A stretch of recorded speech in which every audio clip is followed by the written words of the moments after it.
Ladies and gentlemen, filmmakers and moviegoers alike, welcome to this week's episode of Critically Casual. I'm your host, Three Cuffs, and joining me as always, mouthful of food, is the magnificent DorkyDev. Say hi, Dev. You ain't never had a friend like me. Nice. So, So, this week is a nice week, but before we start talking about what's going on, is there anything we want to say or do at all, Dev? not off the top of my head. Alright, good, because I had nothing either. Alright, let's just Cool. hop into this week's, let's just hop right into this week's, their movies. Oh, fuck, I just hit the wrong button. One second, sorry. So, yeah. It's a live-action Disney week. Again. Third time? Second time? I don't know. I There was think Jungle this is Book the third and time. third time? I'm pretty sure this one's the third time. I think so. So there was Jungle Book and Beauty and the Beast, which I missed. Yes. That was when I was moving up here. Dumbo and Alice. Mm-hmm. Alice 2 and this. And then we got, what, a month or two? Lion King? Mm-hmm. And then there's Maleficent 2. Which we'll have Maleficent with. So. God. We're gonna have 5 of these. Again. Again. There we go. No, the I also just name them after fucking Star Wars goddamn titles. Die Hard movies. Die Hard, yes. Die Harder. First one was live action Disney Week, live action Disney Week, live action harder. Live action Disney Week 3. The Live day action after with a live vengeance. action. Oh yeah, one of those two. Live action with a vengeance, and then it's live free or die action or live action. And then what's 4? 5. Good day till live action. There you go. Perfect. We figured it out. We've cracked the code. God damn it. So, now that we've gone this far down the rabbit hole, let's talk about Alice Through the Looking Glass. But, before we get there, this week we're doing Alice Through the Looking Glass, Aladdin, the new live-action remake, and the news and the wrap-up. Did I just hurt you with my segue? Yeah, that was a segue. It worked. It was good. I'm not saying it didn't. So, yeah, with that in mind, let's just hop right on in to a window, I guess, or a mirror, or a looking glass, as Alice did in Alice Through the Looking Glass. So, Dev, when I decided that we were going to watch this film, I had no idea it was a time travel movie. Yeah. So, there's a lot of time travel. Mm-hmm. It was cute. I had fun watching this a little bit, but it was, at the same time, I was a little, it was a little disconnected, but I enjoyed what we were watching the whole time. At least what I was watching. It was better than the first one. Mm-hmm. And I will say, you want to know who actually makes this film kind of really enjoyable? Who? Sacha Baron Cohen. Sacha Baron Cohen, really? Yeah, the guy who plays Time. Mm-hmm. He makes this film rather enjoyable. Time was pretty much... I like Time and don't like Time. Because inevitably, he was kind of pointless in the whole thing, but he was a funny character. He was entertaining. Yeah. Is my thing. Absolutely. My favorite thing about him was the CGI or the effects that they used with him in his costuming. That was really cool stuff. Yeah, no, that worked really well. Mm-hmm. One motif that I really enjoyed in this film was their use of sea with time. I know that's a common thing, but I like how they portrayed it in this film. For one, and yeah, it's It's not the worst. It's not the worst. It's a time travel movie. We just got done watching a time travel movie, possibly the best time travel movie ever created. Now we have to Yes. compare it to this. I mean, okay, yeah, that's a fair point, actually. Like, there's never going to be, the only other time travel film that's going to be able to compete with the one we've watched, Endgame, is going to be, like, Terminator 2, Terminator 1, and Back to the Future. Mm-hmm. Those are the only time travel films that are going to be able to compete with that. And, well, never mind. I was going to say Star Trek, but theirs gets weird. Oh, it depends. Yeah, which Star Trek are you talking about? Well, there's two time travel Star Treks. Exactly. One in the old school and one in the Generations era.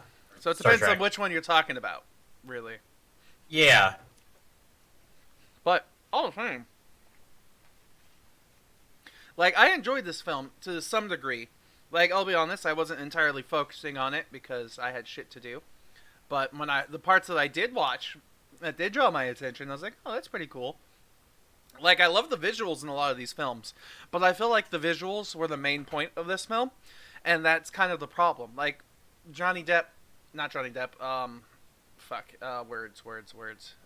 director, James Bobbin.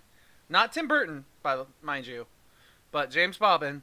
He kind of tried to take some Tim Burton-esque ideas and visuals and make his own story out of it, which he kind of did okay. But I feel like James Bobbin was more... He made up these locations and these locales and then tried to build a story around it, is more what it felt like to me. Fair. One question, real quick. Yeah. Not to break the thing. Why is there Latin below you? Oh. Problems. It's gonna be there for the rest of the show. Fair enough. At least on the screen. Let me double check 1 second. Is it on the next screen? Nope, it's good on the next screen. So it's only gonna be here as long as we talk about this movie. All right. Oops. See, for those of you who don't know, it says lorem ipsum under me, and what that is for some reason in my Photoshop, every time I click to start a new text thing, like I just want to add a new text, first thing that pops up is this huge quote in lorem ipsum, and it's I don't know what it is. Soy told it to me once, and I don't know why it happens to me, but it happens, I guess, unfortunately. Fair. But yeah, go ahead. Yeah. So yeah, and in my opinion on this one, it is better than the other one overall. Because the other one, our biggest problem was that I'll say Alice is more involved in this one, which makes us actually kind of care more about a protagonist. Just good. It's more involved. It has more going on in it. And it's not just, hey, this is it has some of the problems that the other one did with, things are set in stone or going to happen. Like the prophecy in the other one. But this one does it in a way that makes more sense. Yeah, it's at least this way it uses the motive, things that had to happen. Almost. Yeah, but also they do it in a way that makes it so that you understand that the way they happened for a reason. Yeah. So, I'll be honest, when I was watching this, I wasn't expecting... I thought it was going to be a bit of a shit show. And it, at times, kind of was. At moments. There were definitely dumb jokes and stuff that were said. That I was like, are you kidding me? But whatever. It was fine. But it was a good moment. I guarantee you... James Bobbin, whoever, the writers of the Linda Wolverton and Lewis Carwell. I bet you those two. The books. Yeah, the Lewis Carwell. Lewis Carwell is the one who wrote the entire Alice franchise. And then the Wolverton who wrote the screenplay for this movie. I bet you she watched the Tim Burton one or helped with the Tim Burton one in some way. And, decided, you know what? I just want to see what happens when we get Sacha... names are hard. Sacha Baron Cohen? Yeah, as time talking with our loopy group. Holy crap, actually, funny enough, Mm-hmm. she's written on a lot of stuff for them. Linda She did the Wolfman. first. Yeah, she's been writing screenplays for Disney for a while. Um, Earliest one is the animation screenplay for that for Beauty and the Beast. She helped write that. Oh So yeah, she's got credits. She's been with Disney for a while, so yeah. She screenplay for also worked for for the Real Lion King. Ghostbusters. Did Dennis the Menace, My Little Pony, Star Wars for a little bit with Ewoks. I guess I don't know. Um, yeah, no, she's been with Disney for a while on a lot of projects, so including the first Alice. So you were correct there. So like, I bet she just had like funny thoughts and stuff when she was helping write this, and uh, she's like, you know what, or whatever. Either way, I just think a lot of it was just they decided they wanted certain jokes, certain things, and then in the end, they they got this movie. Which I'm not entirely complaining too much because a lot of this has some really cool moments. Like I really like when she passes through for the first time and you get to see the like the visuals and all that fun stuff, and the stupid like Humpty Dumpty. Yeah, that was a Chekhov's gun that goes nowhere. It's Yeah, just put in the film to be there. it's just a joke for a joke's sake, but you know whatever. It wasn't too bad. I'd watch it No, at least once more, maybe. I don't know if I'd watch it again purposefully. It depends on what I'm drinking that night. Fair. So, uh, Dev, if you had like I don't know 10 popcorn kernels, would you give any to this movie? I mean, yeah, actually, I would probably put it at a. I think the first Alice I put at a 5 or lower, if I remember correctly. Sounds about This right. one, I'd probably put at least at a 6. Like, At least at a 6. Okay. at least at a 6, because it just, it's more entertaining. Yeah, it does feel like a. Even though it's a weird time travel story, it still feels like a better story. Yeah, agreed. So like I was gonna give it like a 6 as well. Actually, not much better. It's okay. It's fine. I'd watch this Yeah. maybe once more, like I said already. So, um, with that said and done, are you ready to hop into the main film for today? Yeah, let's hop into it. So, a little backstory real fast before I start talking. Did you know, Dev, that the first ever play I was in was Aladdin Jr. in elementary school, where I got to play the Sultan? Haha. Right? Sorry. No, I was typecast for sure. Um, I didn't even get the SIG. I did get Fair. the backup dancer though. So either way, so I have a lot of fond memories of Aladdin. It was definitely one of my favorite movies growing up. Same. It's one of my favorite childhood moments as well. So And honestly, one of our favorite band moments for us was when we got to play the like full Disney. oh, that's right. I remember that. We had Be Our Guest, Under the Sea. There was one other one, but the main one that us trombone players got to just go ham on was Friend Like Me. Wow! Wow!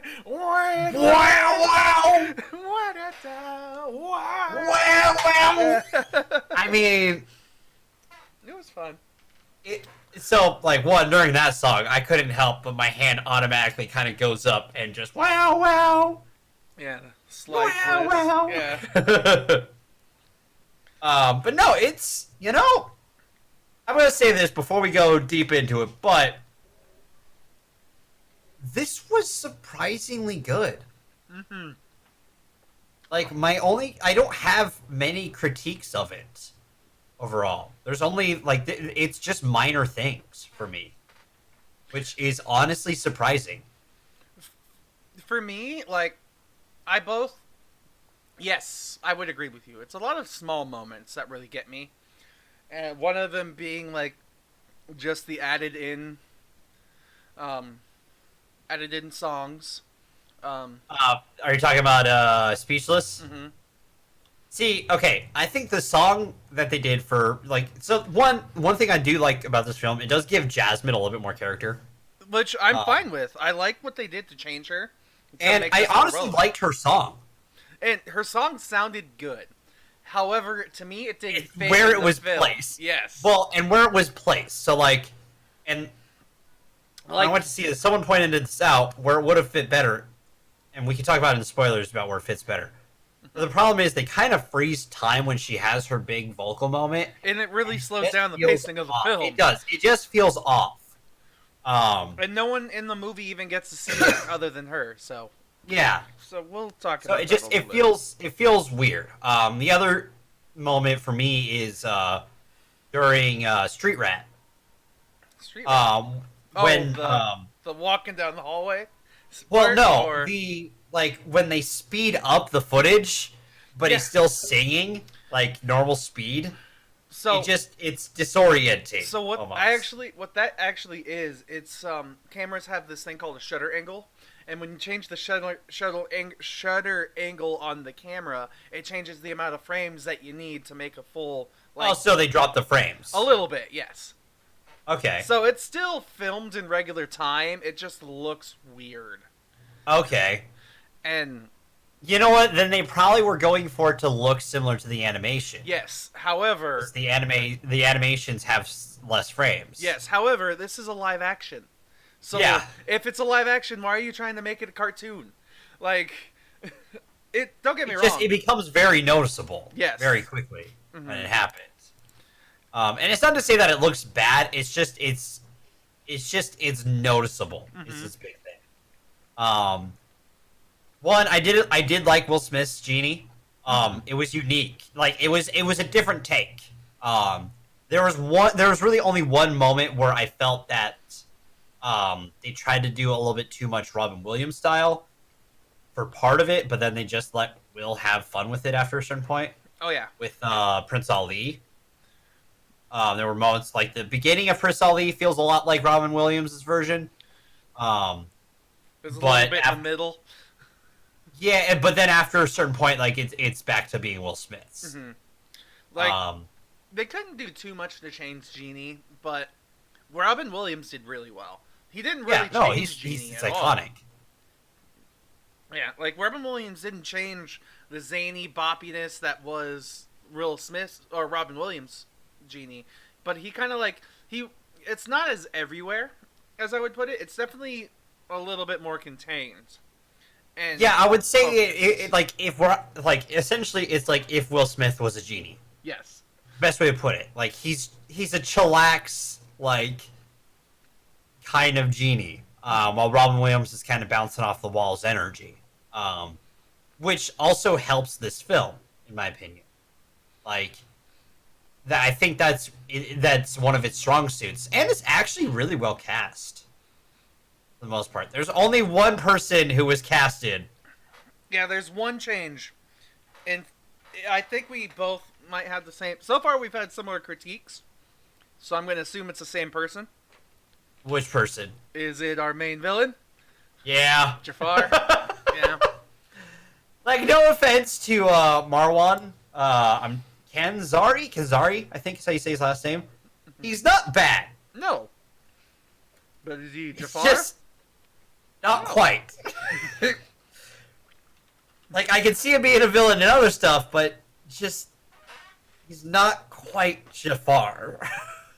I think what they were going for was they wanted somebody who was similar to Aladdin. And which works for this story. Exactly. It was this guy is almost the exact same as Aladdin, does the exact same tactics, is only just higher up and evil, you know? So it's kind of the stereotypical same superhero kind of power. One of those. But if you don't think about it in that way, which I wasn't thinking about it until kind of now, but like it just he doesn't really fit as Jafar. Jafar's this like menacing, old, powerful man who's smart and like can figure anything out. And this Jafar is sly and mischievous. He's Almost. he's a snake. Yeah, He's a snake in this. I would say more of a fox, less a snake. Because Jafar is more the original Jafar. The '92 Jafar was more of a snake.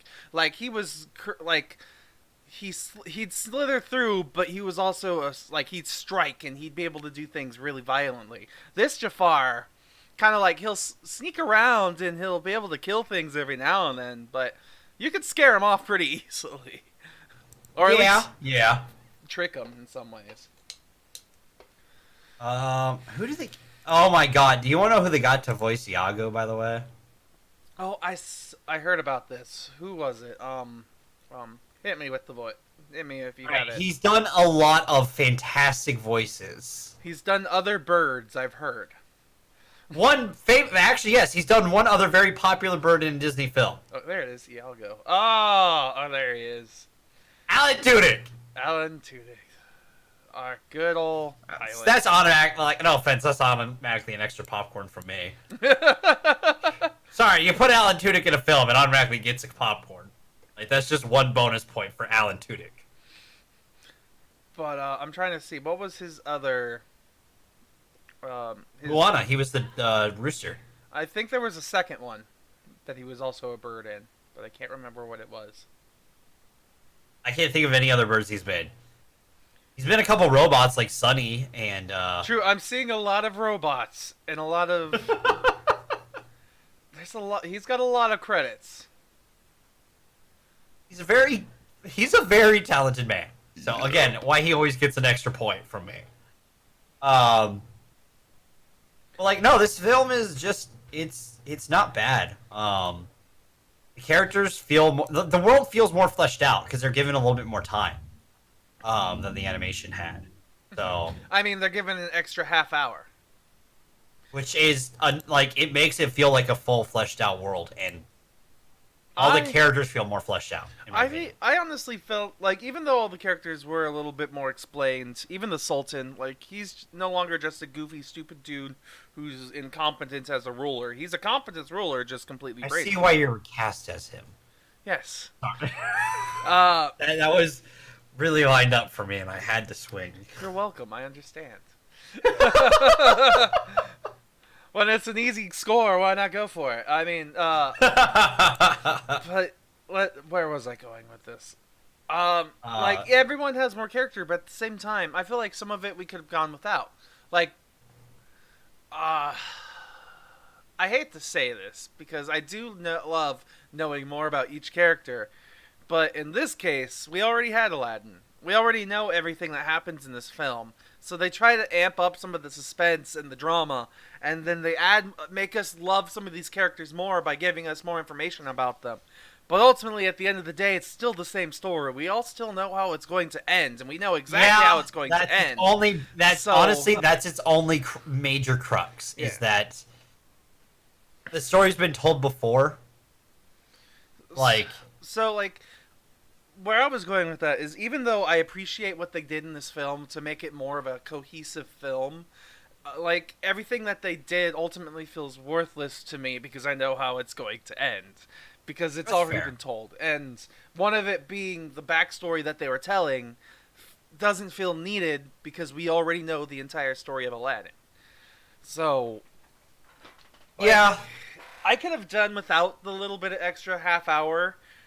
But what we did get to see was nice. I loved seeing the ingenuity. Like, we got to see more of the brilliance of Aladdin. We got to see more of the team-buildingness of Genie. There was a little bit of a side plot with Genie that I thought was kind of weird, but kind of pays off in the end. I loved it, because it just worked well for me. It pays off ultimately. It's fine. And then, all in all, it was a good story. Like, they changed things and they made it well. It's just, do we need it? Ultimate answer is no, we didn't need it. Does Disney want money? Yes. Are they going to keep making them? Probably. Yes. At some point we're gonna have to start pairing other Disney films with this stuff, and I don't know what it's gonna be. We'll figure it out, and when the time comes, we've got 2 movies left. All right, we've got time. 2 movies? That's a year, Dev. I don't think you understand. Well, Maleficent 2 doesn't come out this year, does it? Probably comes out later this year. That's why there are already advertisements for it. Seriously? That's 4 movies in a year, Disney. Yeah, I think it's coming out in October. Remember, October 11th. Oh God, that's 4 movies in a year, man.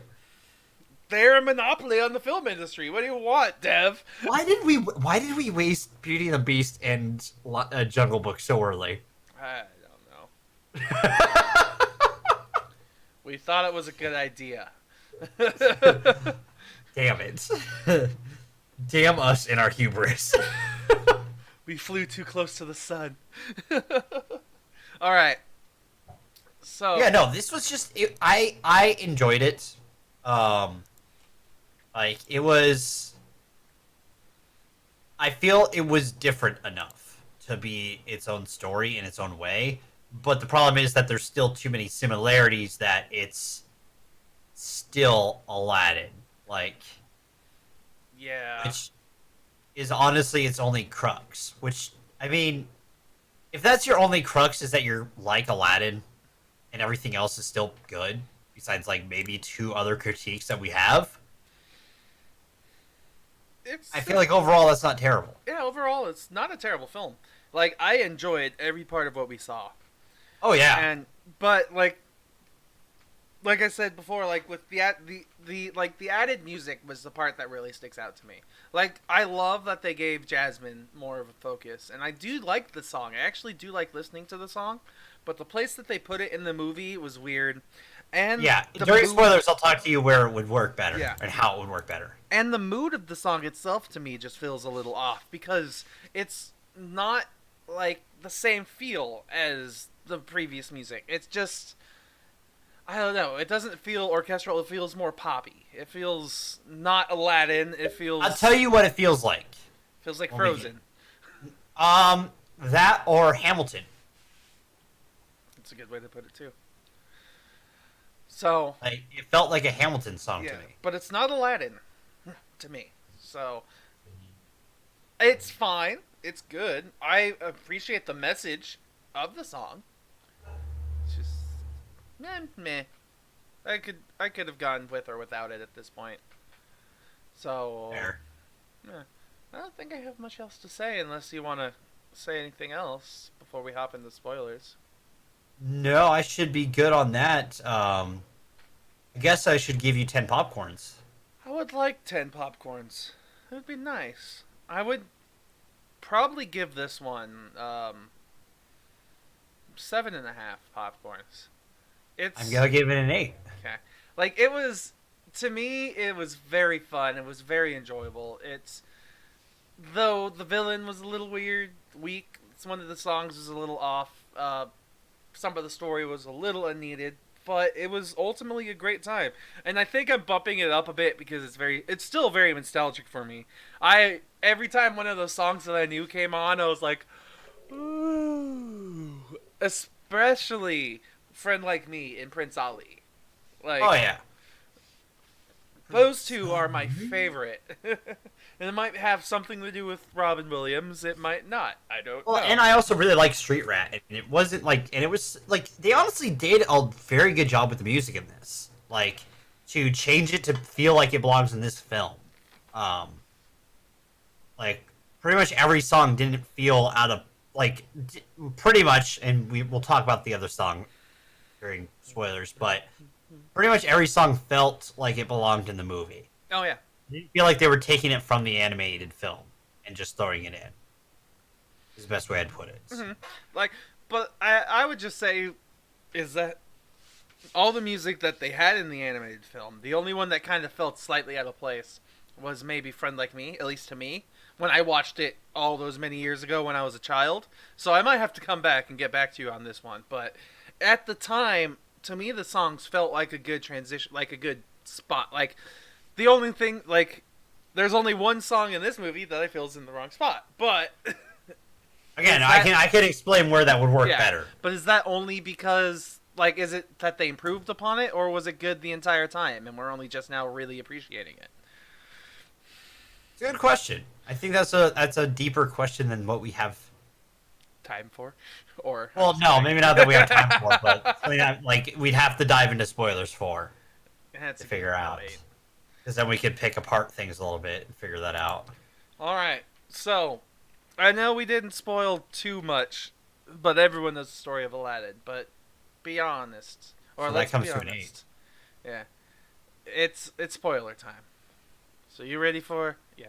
Let's get ready to spoiler! Oh, perfect. You know what? It sucks that this came from a live-action Disney week. That button.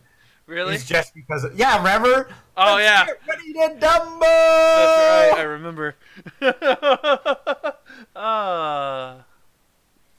So, the song Speechless for Jasmine is a good song. Very much. Good message. Mm-hmm. And it works well with her character. It just does not work in the scene, and we're good. It's for sure going to jump into the end, where she's being taken out of the room. Yeah. After... And Jafar has claimed power. Mm-hmm. Jafar's claimed power, she's being escorted out. They're closing the doors on her already. And in the movie, she just... No! And she, dissolves people by slamming her arms down and everything. Literally the whole movie, the whole time just stops. So she could walk, so she could sing. Which, it's beautiful. I love the song. It's very powerful, very empowering. But then we instantly, as soon as she's in front of Jafar in her song, in her what feels like a random music video moment, it felt very much like I was watching an MTV music video from Evanescence or something. But once she got there, she was immediately back to where she was with the 2 guards, breaks out, and everything just she just takes control of the whole thing all over again, which... one, for me, I didn't like, only because it, Genie has infinite cosmic power. But even that infinite cosmic power can't get these people to fucking follow Jafar. Yes, because... she won't be speechless. Well, I'll tell you how you make this work better. Okay, please do. Cut the song from this moment for right now, okay? Okay. And have the scene play out as it was. Okay? And she takes control still. Doesn't need the song to empower her. Everything happens, Aladdin gets banished, right? As she's waiting for Jafar's wedding with her, and she understands what she has to do to save her friends and family, that's a moment you could use that, and then have it playing through until the wedding scene. Mm-hmm. And she has that moment, and it's still kind of playing softly as it's fading out during that scene, right? And have it cut when she grabs the lamp. I could still almost see her, I appreciate that. I could still almost see her, in the middle of the wedding, to buy Aladdin time in his return, just start singing the song at Jafar and the entire audience. And as she's, starting to get pulled away or whatever, she grabs the lamp, lifts it up, and then Aladdin takes it. Ow! Fucking backlight. Ow. Well, see, the thing is, she's got to jump off and be catched by the rug. She has to do that because it shows the trust she has in Aladdin. Prince Ali. Hey. God, I love that song. But again, it's seriously the only problem with that song is just its placement feels weird in the movie. For you, I feel like that's the only I feel like that's the only major issue with it. If you put it in a different spot. Someone else, suggested that. So that's my idea. Someone suggested that, maybe if she was, taken away and put into a cell and then sung that as well would work. Anything but there, for one. I agree with you. Anywhere where it doesn't pause time. Mm-hmm. But, for me, I love the song still, like I said. It's just, it doesn't feel Aladdin. I feel like they had to change the genre of the song in some way to make it fit better within the Aladdin movie. And maybe you're right. It was still great. I'm I not will gonna- listen to that song if absolutely, because I went looking for it afterwards. I was like, "This is a good song," and I listened to it at least once or twice on the radio, on like YouTube, I think somewhere. But good song. But not doesn't remind me of Aladdin. Reminds me more Frozen. Fair. And you know what? Maybe it'll like over time, because let's be honest, these also are partially for us, but also not for us. They gotta sell it Aladdin to the kids, man. That will be their generation's version of Aladdin. Damn, they're When it's missing out. remade again in CGI animation. Oh no, when it's remade in VR, where you get to be Aladdin. Or you get to just watch the scene from third-person perspectives. Oh, yeah. You are the camera. You can walk around the village of Agrabah. You don't even have to be a part of the movie. You could just go shopping if you want to. But you can ride on the magic carpet with Aladdin and Genie. But this is their version of it, you know? I will say, it's actually really well cast. Mina Massoud, I think is how you say his name, did really good as Aladdin. Yes. I especially liked... he definitely felt very Aladdin. One thing I liked that they did with Aladdin is they showed more of his ingenuity. Yeah. And Mina Massoud, always, you could say his name, did that very well. Like, Oh, yeah. I love one of the moments in the film where it's the street rat moment when he's running away and he's really high up and he uses his back and his feet and like spins as he's going down the wall. And I was like, that was really ingenuitive and kind of cool. It was cool to see some parkour. Yeah. Like the entire time during those scenes, I'm like, parkour. And Parkour! you were going parkour, and I was going gotta get a like with the I music. mean, yeah, that's going on too.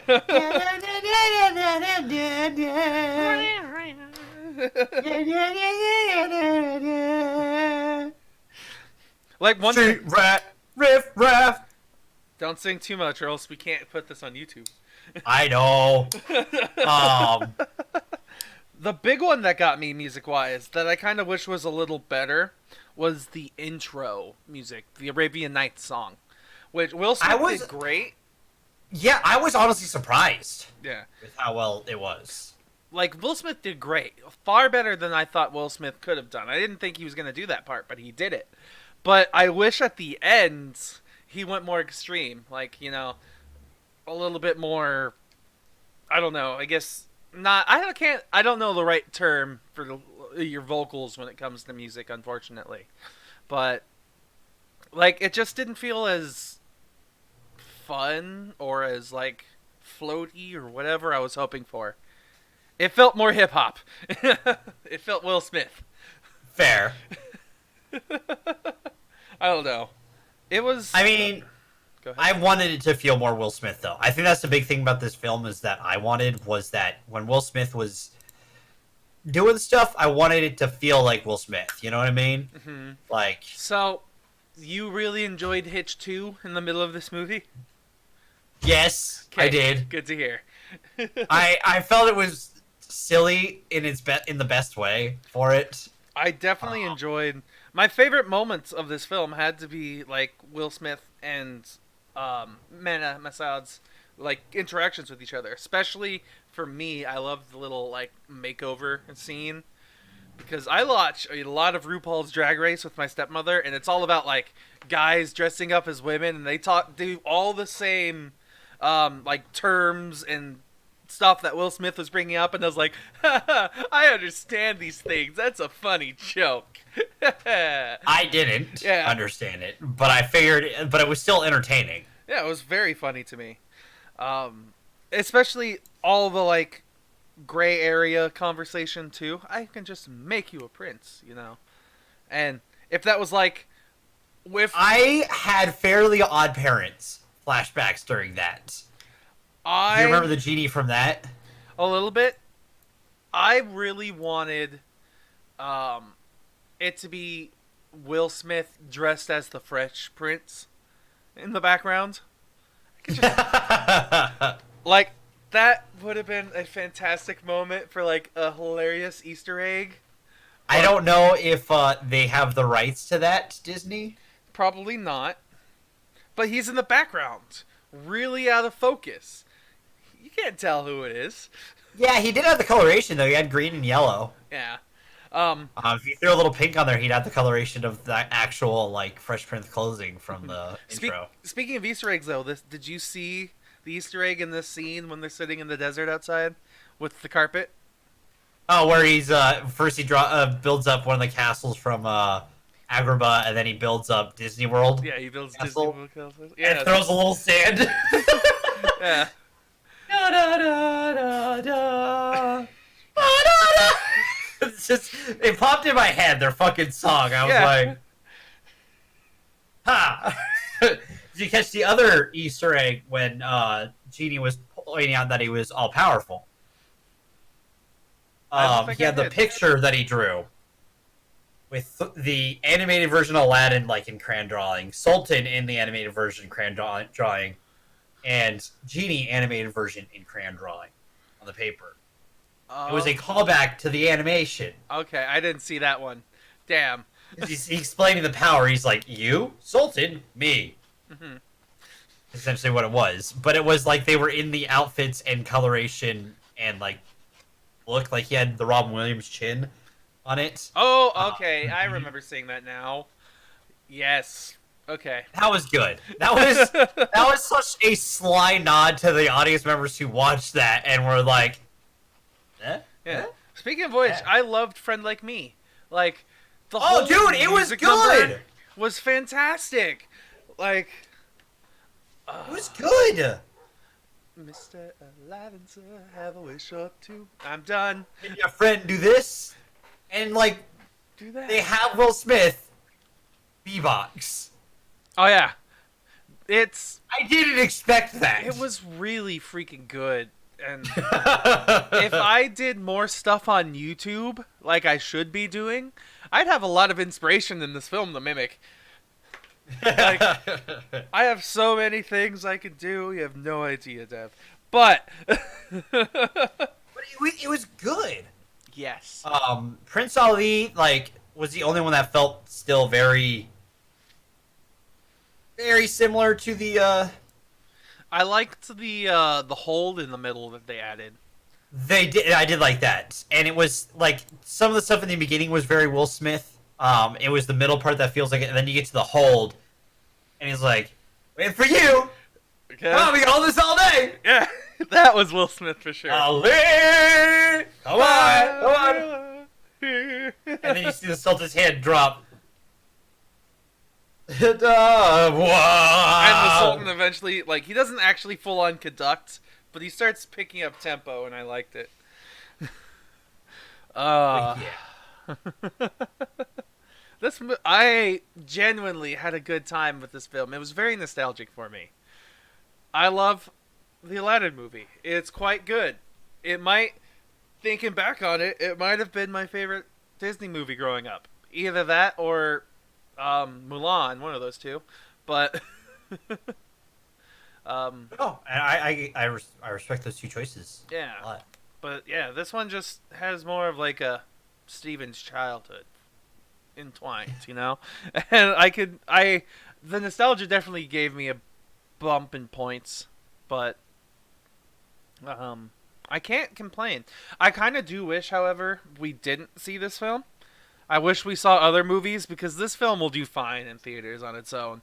And now I want to know, like, movies that we will never review on this channel, at least not in the upcoming months.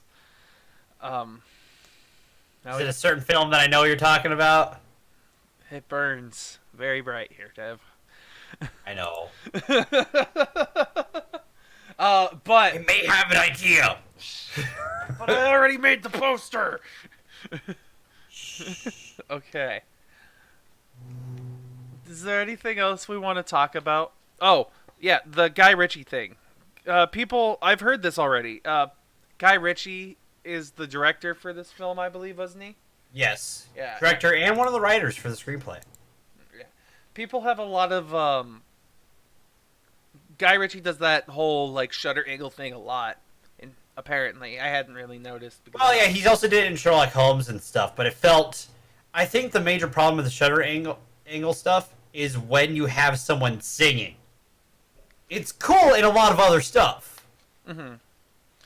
but during a musical number, yeah,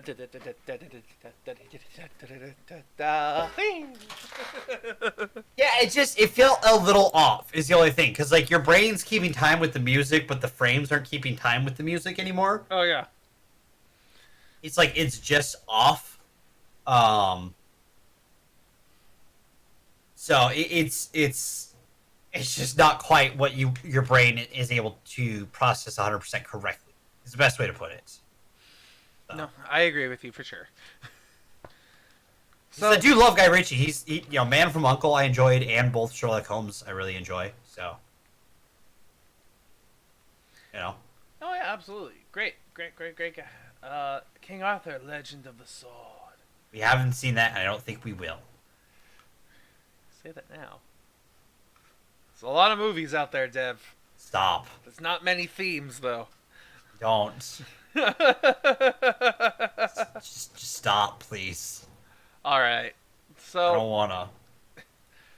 any last bits of information you want to say or do before we hop over to the news today? Nah, it should be good. Okay. So, all right. And away we go. Hey, look, we're at the news. That was fast. At the news. Yeah. Great transition. Great us. High five us. Yeah. So news. I have one. You do have one. Let me pull that I up. brought one to the Steven table. Yeah, I didn't do it. Dev did it. So, go ahead, Trev. Sonic movie. After a lot of backlash, it was getting, pretty hit during everything. And we ripped on it a little bit, but like by the time we were getting to rip on it, it had already been said that they were reanimating it, and we didn't feel right doing that because I pointed out that I was like, these animators are gonna get fucked. Oh yeah. So, and to please everyone, besides the people who wanted this film this year, they're pushing it on to next year, 2014 or 20. Jesus Christ. February 14th of 2020. Yeah, so Valentine's Day. So Get you chili dogs then. Yeah, who doesn't want to take their high school sweetheart with some chili dogs to the movie theater to watch Sonic on Valentine's Day? I mean, it's the best. Come on. I'm at least thankful that they've pushed back the timing, so it doesn't seem like one, they're either overworking their staff, or two, they planned this all along from the very beginning. So this is nice. Yeah. I can appreciate this. This also lets us know that they're actually trying to put out a good product and save a little bit of face. Well, it's not. I will still say it's probably not gonna be good. No. And part of me still wishes we would have gotten the train wreck we were gonna get. A little bit. It could be a bonus feature in the DVDs. Who knows? God, please. If it is, we're gonna watch that together at some point. It's gonna happen. The humanoid Sonic cut. Whoa! Oh God! Oh! That would be us the whole time. So there's that. That's that. There's that lovely tidbit of news there. I don't really have news this week other than next month's movies, unfortunately. Yeah. So It's another bonus pack month, isn't it? I forgot to change it on here. Whoops. God damn it, Steven. Pow. There we go. That's better. Yes, this month on Critically Casual, it's bonus pack month. You watch 4 weeks with us, you get the 5th week free. So, I have it covering me. That's fine. Week 1 is Godzilla and Godzilla King of Monsters, which Woo! already, just looking at the posters, I love what they did here. Because in the original Godzilla, everything's red, meaning Godzilla's the enemy. They have to fight him off. And then in the new one, we already know that we're behind. We're working with Godzilla to do whatever the hell he's doing in this movie. So he's blue. He's an ally. I will say that movie's gonna subvert some You haven't seen the first Godzilla, have you? Nope. This one. I think you're gonna have fun with it. I probably will. Then we next week after that, June 9th, we have X-Men: The Last Stand. So X-Men 3 from the original trilogy, and Dark Phoenix that's coming out. Can you see the Can you see the theme there that week? It's almost like they've done this story twice. What? No. The week after that, we're going with Men in Black International, and we couldn't decide if we wanted to stick with like good quality original Men in Black, or if we wanted to go with something funny. So we chose something funny. No, the first MIB is not funny, but we wanted something that is apparently bad. Yeah, I think I've seen that movie once before, a long time ago, but I don't remember it. So that might say something. I don't know. Alrighty. So yeah, that's that week. And then the week after that, Toy Story 4 comes out. Yeah, so we're doing, that one looks like it could go either way. I'm nervous. Same. Because 3 went very well. That should have ended it all. Yeah. Yeah, it should have. But here we are, 2 years later. I'm going to pose a theory to you. Oh, theories. For Toy Story 4. Which we're going to be watching with Cars 2. Yes. So, I work at Target. Okay. You know this. Mm-hmm. We sell toys at Target. Yes. There's Toy Story toys at Target. Okay. Are you about to leak some information about some toys that aren't on sale yet? God, no. That would be against the rules. I could potentially get fired for that. Exactly. You would get fired for that, Tev. No, because we already have our Toy Story 4 toys out. Okay, good. There's an RC who wasn't in 3. He was in 1 and 2, but he's not in 3. Same with Bo Peep. Yeah, but Bo Peep we see in the trailers. True. Did you see the trailer where Woody jumps with Slinky out in the rain? No. It's the one that was playing in my theater, so that's why I'm going to bring it up. But we don't show what he's jumping out the window to go save. To save RC? To grab the remote control? What? Something like that. I'm afraid we're going to see RC's last day. We already lost RC. Why would we see him again? Because Bo Peep's in the flashback. Okay. And probably talking about how Woody always has to play the hero. I see. Sure. I don't want to see RC die, Steven. Toys don't die, Dev. They just... Go to the farm? Yes. I was trying to think, like, what happens to toys? I know when they get destroyed and put back together, they become sentient again. But then their life is ended before that!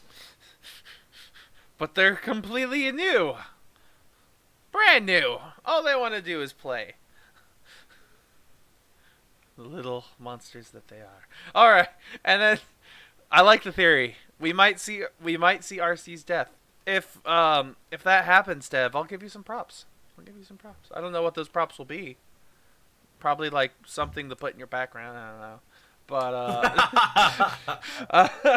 all right. And then our last week here, our bonus week, the 5th week of June.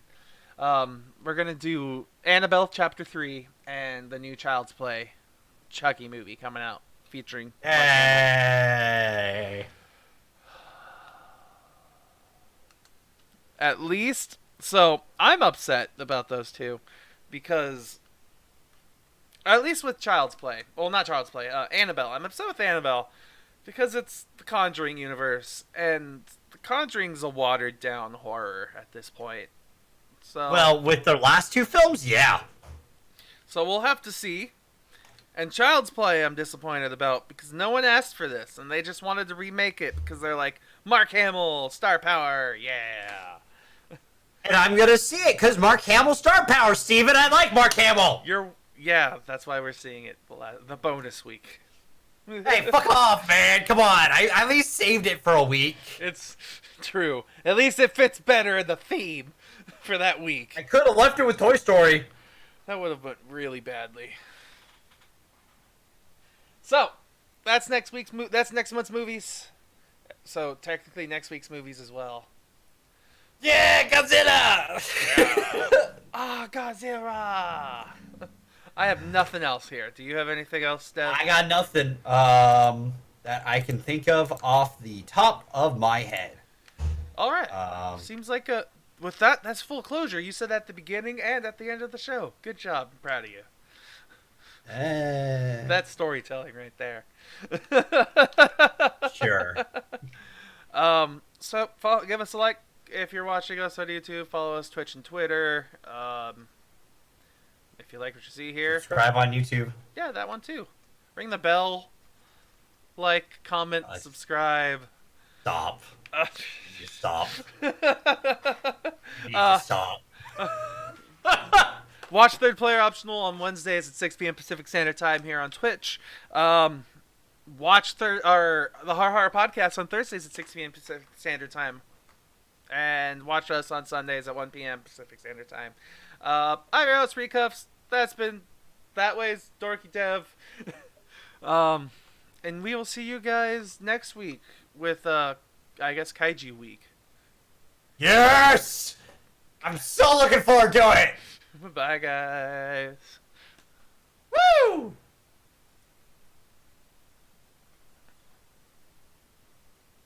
All right.